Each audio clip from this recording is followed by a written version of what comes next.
Assalamu alaikum, and welcome to another episode of the Chocolate Shack. Inshallah, today I'd like to deal with an issue. I've been speaking a lot about what it is to be a man and to be a protector, to be a provider, and I added being a nourisher. And I guess some people might think, then what is the job of the woman? What's the job of the wife and the mother if the man is doing everything according to you, Sheikh?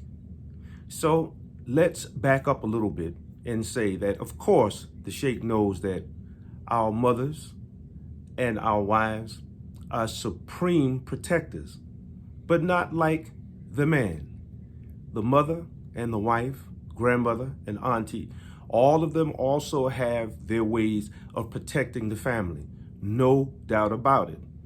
Protecting one another is part of what it is to be human, part of what it is to be Homo sapien sapien. So now, with that aside, I also wanted to highlight the fact that when we talk about things like protection or earning money, we're talking about things that suit one sex better than the other. That's all your Sheikh is talking about, because I get a little pushback on that. We're just talking about what it is that we as men do better naturally than our female counterparts. That's all we're talking about. And of course, men can protect better because we're bronzier, we're stronger, just created by nature that way. Allah created the man that way. And of course, women would be better at nurturing because Allah made them softer, easy to go along with. I mean, any man will tell you that when you lay your head on your wife's breast, or you lay your head on your wife's body and you feel how she feels, as opposed to putting your head on the shoulders or the chest of a man, there's a world of difference there. And of course, the child is going to go toward what's softer, right? And what feels more comfortable, what's more motherly like, that feeling of I'm well taken care of. This is comfortable. This is soft. Men, we're built differently. So of course, even when a child put their head on our chest, like my grandbaby, when he puts his head on my chest, I could see that he's not quite where he wants to be. And sometimes when it's just he and I here at the house, he'll have to satisfy himself with this hard chest and these hard shoulders. But I could see on the child the registering in his mind that, ooh, this is not like mommy or grandmommy, right? And it should be, right? So it's natural that the woman is more of a nourisher and a comforter than men, okay? So when the Sheikh speaks about these issues, that's all I'm talking about. And I'm just talking about what we're naturally inclined toward, what we're naturally built for. With that said, I was listening to Dr. Amos Wilson, and he's one of our black psychologists. I think he passed back in the 90s, maybe even the early 90s. But during the time of Dr. Naim Akbar and the Black Psychological Association, Dr. Amos Wilson was one of our heroes. He was one of those persons who concentrated on exactly what was going on with black people and white people in America to try to get us past some of this racial tension, right? And to also clear out the mind of black Americans about the slave and master relationship that we had or have with the West. So Dr. Amos Wilson said something that made me want to talk about this morning, and that is protection and providing for others is not something that comes naturally to men. So hear me out. Dr. Wilson is saying that we are built for it, no doubt.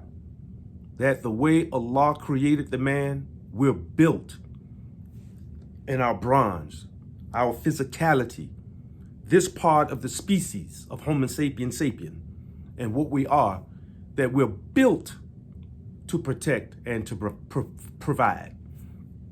But we have to be taught by other men how it is that you go out and you provide for, and how it is that you learn how to protect. That's the whole idea about having men go through rites of passages, right? You have to have a rites of passage program or programs for young men. And if you don't have those types of programs, then you'll start to, see more and more of these young men who are unprepared to lead. They're unprepared to provide. They're unprepared to protect anything. So you basically have a bunch of boys running around your society, or quasi-men running around your society. These little boys that will pose as men, but they're really walking in confusion, right? So being taught how to provide and to protect is systematic of culture. This is something that has to come along with culture, and it has to be a part of a system of bringing men or young boys into manhood. Otherwise, there's going to be some failure there, and you're going to have a class of quote unquote men who can't provide, and they will not protect. So courage is not something that just naturally occurs in a man or a boy. Men have to take boys into situations where we could teach them courage. And when we take those boys into those situations, of course, we'll get pushback from women in the society. The mothers don't like it, and the grandmothers don't like it, unless they have the hikmah of the divines, right? If they're wise women, they get it. So it is up to the fathers to take the boys away from their mothers, grandmothers and aunties, and take them out into the woods. Take them out of the city into the country and teach these boys courage, how it is that you can wrangle down an animal, how it is that you compete with other men through martial arts and these types of things, how it is that you use weapons, how it is that young boys should learn how to deal with the world of weapons. Courage, how it is that you teach a boy courage, the things that men are naturally afraid of, like women. Men are afraid of the dark too. Boys are afraid of the dark, just like little girls are afraid of the dark. Little boys have the same fears that their little sisters have. The difference is that fear in boys who are becoming men is not tolerated by any society, where girls can maintain their fear of grasshoppers and rats and rodents and squirrels, and they can maintain their fear of snakes and these types of things, right? They can maintain their fear of the dark. They can maintain their fear of strangers. We men, boys, don't have that opportunity. You have to grow out of that, because this is the family unit, and particularly the men who are leaders, teaching these young boys courage. So along the way, we're taught courage. Along the way, we're taught, okay, you have to stop crying now. Your sisters can cry, but you stop this crying. Like this juncture, this is what you must do. Of course, in today's society, they tell men and little boys, oh no, you could cry. Express yourself through crying. Oh no, it's okay to express yourself in your softer side, right? And then the minute you do, you see how those women treat you. Not only the women in your family, you see how the women outside of your family treat you when they catch you crying the same way that the little girls are crying because, of rodents in the room. Yeah, you scream and jump on top of some furniture when a rat run through the room, and then you see how your wife and the women folk in your family treat you afterwards. Right? So little boys and men, we learned early on that, wait a minute, you have to learn how to control those types of emotions, and we have to learn how to be courageous. So that's not something that comes natural. That's something that's taught.